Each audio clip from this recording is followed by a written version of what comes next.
Good morning everyone, myself Anurag. और आज अपन पढ़ने वाले 9th क्लास का सेकेंड चैप्टर पढ़ रहे थे अपन। तो उसका अगला टॉपिक करने वाले हैं पदार्थों का शुद्धिकरण यानी प्योरिफिकेशन ऑफ मेटर्स। तो उसमें अपन पहला प्रक्रम देखेंगे, पहला प्रोसेस वो है निस्यंदन, फिल्ट्रेशन। ठीक है बच्चों। तो फिल्ट्रेशन देखो क्या होता है कि छानना, यानी कोई भी अगर अपन देख रहे हैं गिलास में कोई ठोस के कण पड़े हुए, उनको छानने से क्या हो जाएगा, ठोस के कण अलग हो जाएंगे और द्रव जो है पात्र में एकत्रित हो जाएगा। तो अपन उसी तरीके से कर रहे हैं यहाँ पे कि ये विधि क्या है, विषमांगी मिश्रण जो होता है। जैसे कि विषमांगी मिश्रण अपन ने देखा कि मिट्टी और जल का, मैंने एक एग्जांपल बताया था। पानी में अगर मिट्टी डाल दी अपन ने तो उसको अगर छाने अपन, तो मिट्टी के कण तो क्या हो जाएंगे, ऊपर उस पे फिल्टर पेपर पे एकत्रित हो जाएंगे और जो द्रव है यानी जल है वो नीचे पात्र में एकत्रित हो जाएगा, छन जाएगा वो। तो विषमांगी मिश्रण से ठोस व द्रव को अलग करने की विधि है। ठोसों के कण को अलग करना या द्रव और ठोस को अलग करना, उसकी एक विधि है निस्यंदन, जिसको बोलते हैं फिल्ट्रेशन। ठीक है। तो इसमें क्या किया जाता है कि एक फिल्टर पेपर का उपयोग किया जाता है, जिसके द्वारा फिल्टर पेपर को क्या किया जाता है, एक पात्र के ऊपर रखा जाता है और उसमें जो विषमांगी मिश्रण है उसको उसके ऊपर डाला जाता है। तो उससे क्या होगा कि जो ठोस के कण होते हैं वो फिल्टर पेपर पे एकत्रित हो जाते हैं ऊपर, और जो द्रव होता है वो छना हुआ भाग जो है पात्र में नीचे एकत्रित हो जाता है। तो आप इसको जानते भी हो कि छानना क्या होता है या फिल्टर करना क्या होता है चीजों को। तो उस तरीके से ये प्रक्रम है। मिट्टी भी एक क्या है, बहुत अच्छा फिल्टर है। इसीलिए तो अपन जब भूजल की बात करते हैं, अर्थ वाटर जो होता है वो बिल्कुल प्योर निकलता है, यानी वो मिट्टी जो है क्या है, फिल्टर है। अच्छा, तो इतना याद रखना आप कि निस्यंदन प्रक्रम पहला बहुत ईजी है, इजीली समझ में आ जाएगा आपको ये। फिर अगला जो, तो अपन ने अपना फर्स्ट मेथड कर लिया इसका, पदार्थों का शुद्धिकरण जो है उसमें अपन ने निस्यंदन पढ़ा। अब दूसरा मेथड पढ़ने वाले अपन उदर्वपातन, सब्लिमेशन। तो ये क्या होता है, देखो कि कुछ ऐसे ठोस पदार्थ होते हैं जिनको गर्म करने पर बिना द्रव में बदले सीधे किस में बदल जाते हैं, ठोस में, और वापस ठंडा करने पर बिना द्रव में बदले गैस से वापस किस में आ जाते हैं, ठोस में। ध्यान रखना बच्चों, क्या होता है कि कुछ ठोस पदार्थ ऐसे होते हैं जिनको गर्म करने पर वो द्रव में नहीं बदलेंगे, डायरेक्ट किस में बदलेंगे, गैस में।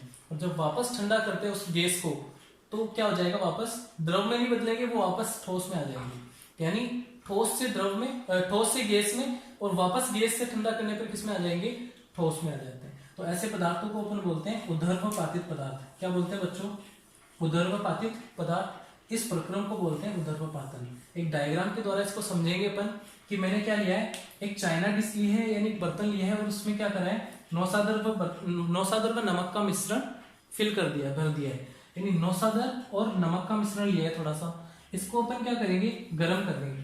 और गर्म करने से पहले क्या करना है, आपको एक कीप रखनी है, उसको ऊपर से रुई से बंद कर देना है। क्या करना है, चाइना डिश लेनी है, नौसादर और नमक का मिश्रण लेना है और इसको गर्म करना है। इसके ऊपर कीप रख देनी, कीप आती है, उसको ऊपर से रुई से बंद कर देना है। तो आप देखोगे नौसादर का फॉर्मूला होता है NH4Cl, नमक का मिश्रण होता है NaCl। क्या किया अपन ने, चाइना डिश ली है, इन दोनों का मिश्रण यहाँ पे भरा है, उसके ऊपर कीप रख दिए, कीप को ऊपर से क्या कर दिया, रुई से बंद कर दिया है, और नीचे से क्या कर रहे हैं, इसको अपन गर्म कर रहे हैं। तो जब गर्म करेंगे तो नौसादर क्या होता है, उदर्वपातित पदार्थ होता है बच्चों। क्या होता है बच्चा, उदर्वपातित पदार्थ होता है जो ठोस रूप में होता है और ठोस से डायरेक्टली किसमें बदल जाता है, वो द्रव में, गैस में आ जाएगा। बिना द्रव में बदले डायरेक्टली किसमें आ गया, वो गैस में। और जैसे ही यहाँ पे इस कीप की ठंडी सतह के कांटेक्ट में आएगा तो वो वापस जो इसकी वाष्प बनी थी वो वापस किसमें आ जाएगी, ठोस रूप में यहाँ पे आके जम जाएगी। तो ये नौसादर क्या है, एक उदर्वपातित पदार्थ है। जब इन दोनों का मिश्रण लिया तो अपन कैसे इसको पृथक कर सकते हैं, वो अपन उदर्वपातित प्रक्रम द्वारा कर सकते हैं। तो नौसादर को और नमक को देखा अपन ने मिश्रण करके, और एक चाइना डिश में लिया, इसको गर्म किया, कीप रखी, कीप को ऊपर से रुई से बंद कर दिया, गर्म किया, तो क्या देखा कि नौसादर जो है उसकी वाष्प बनी और वो जैसे ही इस कीप की ठंडी सतह के कांटेक्ट में आया वापस ठोस में आ गया। यानी ये नौसादर एक ऐसा पदार्थ है जो ठोस से गैस में और गैस से वापस ठोस में आ रहा है। तो इस नौसादर और नमक के मिश्रण को अपन कैसे शुद्ध कर सकते हैं, वो प्रक्रम कौन सा है, उदर्वपातन है।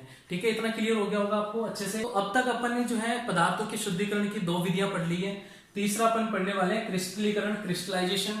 तो देखो क्रिस्टलाइजेशन क्या होता है कि ठोस को द्रव में से अलग करने की ये विधि है। एक संतृप्त विलयन होता है, उसमें से ठोस को जो है क्या करना है, द्रव से अलग करने की विधि उपयोग में की जाती है।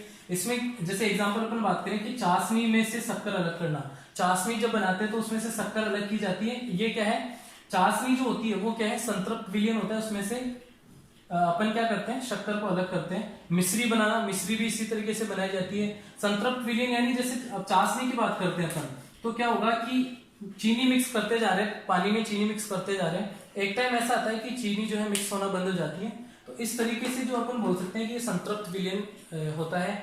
और इसमें से जो है ठोस को अलग करना, उसके लिए क्या किया जाता है, क्रिस्टलाइजेशन विधि अपनाई जाती है। और इसमें क्या किया जाता है कि इस मिश्रण को जो है गर्म किया जाता है। इस मिश्रण का पहले क्या किया जाता है, वाष्पन किया जाता है, यानी बहुत ज्यादा गर्म किया जाता है इसको। फिर ये जब तक सांद्र नहीं हो जाता, सांद्र का मतलब होता है गाढ़ा, जब तक ये विलयन गाढ़ा नहीं हो जाता तब तक इसको गर्म किया जाता है और इसका वाष्पन कराया जाता है। उसके बाद में इसको एकदम से क्या किया जाता है, ठंडा किया जाता है। इस सांद्र विलयन को क्या किया जाता है, ठंडा किया जाता है। तो आप देखोगे कि इस ठंडे इस जो विलयन है इसमें क्या बनने लग जाते हैं, क्रिस्टल बनने लग जाते हैं। ठोस जो होता है ना उसके क्या बनने लग जाते हैं बच्चों, क्रिस्टल। और उन क्रिस्टल को अपन अलग कर सकते हैं। चाशनी भी इसी तरीके से बनाई जाती है। ये सारा प्रक्रम जो है वो क्या है, क्रिस्टलीकरण है। संतृप्त विलयन में से ठोस को द्रव में से अलग करने की ये विधि है। जैसे एग्जांपल चाशनी में से शक्कर अलग करना, मिश्री बनाना। पहले इसमें क्या किया जाता है, उस मिश्रण का वाष्पन किया जाता है, बहुत तेजी से इसको क्या बहुत ज्यादा इसको गर्म किया जाता है। जब तक कि ये विलयन सांद्र गाढ़ा नहीं हो जाता बहुत ज्यादा, तब तक इसको क्या किया जाता है, गर्म किया जाता है। फिर इसको एकदम से क्या किया जाता है, ठंडा करने पर इसके क्या बनते हैं बच्चों, क्रिस्टल बनने लग जाते हैं। देखते हो आप चाशनी कैसे बनती है, तो इसके क्या बनने लग जाते हैं, क्रिस्टल। इस तरीके से क्रिस्टलीकरण विधि आपको याद रखनी है। एक और आज अपन पढ़ लेते हैं, फिर आसवन और प्रभाजी आसवन अपन जो है कल डिस्कस कर लेंगे। कल इस चैप्टर को पूरा फिनिश करके फिर अगले चैप्टर पे मूव करेंगे। एक और लास्ट रह गई, अपन पढ़ रहे थे शुद्धिकरण की विधियां, उसमें अपन ने 3 पढ़ लिए, निस्यंदन, उदरोपातन और क्रिस्टलीकरण। अब अपन पढ़ने वाले विभेदी निष्कर्षण क्या होता है, डिफरेंशियल एक्सट्रैक्शन क्या होता है। तो उसका एक डायग्राम है, ये आपको डायग्राम बनाना है। ये विधि क्या होती है कि 2 अमिश्रणीय द्रव जो होते हैं, यानी 2 ऐसे लिक्विड जो एक दूसरे में मिक्स ना हो। जैसे कि एग्जांपल की बात करें अपन, तेल व जल, यानी तेल और जल कभी एक दूसरे में मिक्स नहीं होंगे, तो उनको अलग कैसे किया जाए, तो उसके लिए कौन सी विधि अपनाई जाती है, विभेदी निष्कर्षण।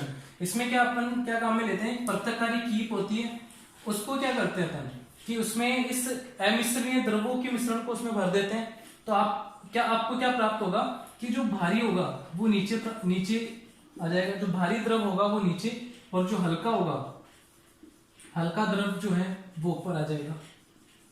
भारी द्रव तो नीचे एकत्रित हो जाएगा और हल्का द्रव जो होता है वो ऊपर आ जाएगा। फिर अपन क्या करेंगे, स्टॉप कोक होती है इसमें, इसके द्वारा जो है ये भारी जो द्रव होता है इसको तो अपन क्या कर लेंगे, पात्र में एकत्रित, इसको ओपन करना होता है। तो इसको ओपन करने से क्या हो जाएगा, ये भारी जितना भी द्रव है वो यहाँ पे एकत्रित हो जाएगा। और तेल जो है या जो भी दूसरा जो द्रव है, हल्का द्रव, वो ऊपर बच जाएगा इसमें।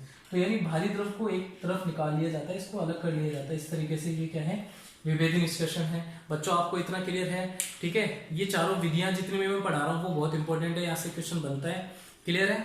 और आपको इनको अच्छे से प्रिपेयर करना है, नोट्स बनाने हैं, ठीक है, और कंटिन्यू अपनी स्टडी रखनी है।